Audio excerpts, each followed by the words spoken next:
Hey folks, how you doing? So yeah, my God, like, just before we get into this, how crap is the weather here in the UK? Absolutely small fry in comparison to this huge issue at the moment, which is why celebrities and influencers are turning their profile pages blue. And it's over Sudan, the conflict in Sudan, and the killing of an innocent protester called Mohammed.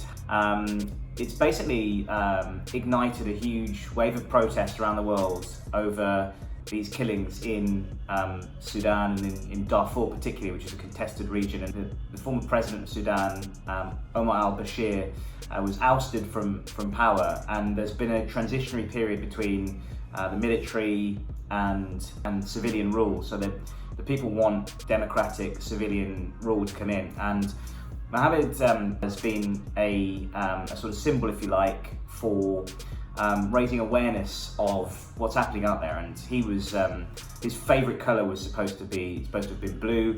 And there were a few activists in the country who have been dealing with a media blackout, an internet blackout, and they've urged people around the world to use blue. Blue is his favourite colour to highlight the issue of praying for Sudan, essentially. I think the whole Sudan conflict has been covered in the past. George Clooney has made a lot of effort in terms of getting the word out there, highlighting the issue of what's really happening. But I just think people see these things, they're so frequent and they're so common that people become numb to them. And Sudan has been bubbling away for quite a while. Syria's almost sort of overtaken it in terms of the headlines for tragedy and for civil war, if you like. But what's happening there at the moment is pretty horrendous. But because of the, I guess, blackout from communication sources and information sources in the country, not many people know exactly what's happening. But there are now calls for the UN to investigate the Sudanese military for these alleged killings.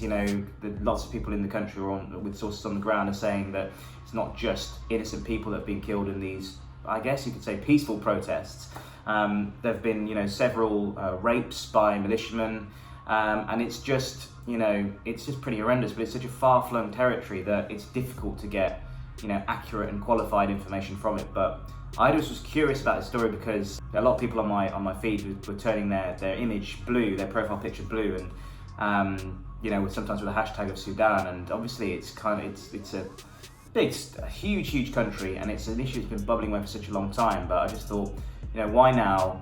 Why is the blue badge trending? And I think it's good in a way because it forces, you go on the internet, you go online after that, and you type in the search terms, and you kind of find out exactly what's happening in the country. So perhaps this is the start of a new trend for raising awareness of the plight of people in war-torn countries and people in countries where there's civil war and just a real lack of information and real kind of clarity for what is happening in the country. It's more shocking by the fact that I think people sort of feel paralysed by it here, in a sense that what can you do? You can give money, you can donate, but where's the money going to? It's hard to kind of qualify where the end product is seen. And there's a petition going around by change.org, I think, which is calling for the UN to investigate the Sudanese military. But how long will it take for these kind of situations to clear themselves up?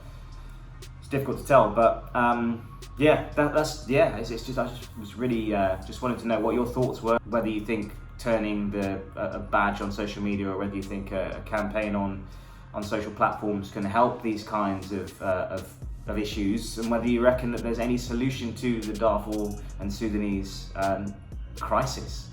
Let us know your thoughts. Hit us up in the comments below, and look forward to hearing from you very soon indeed.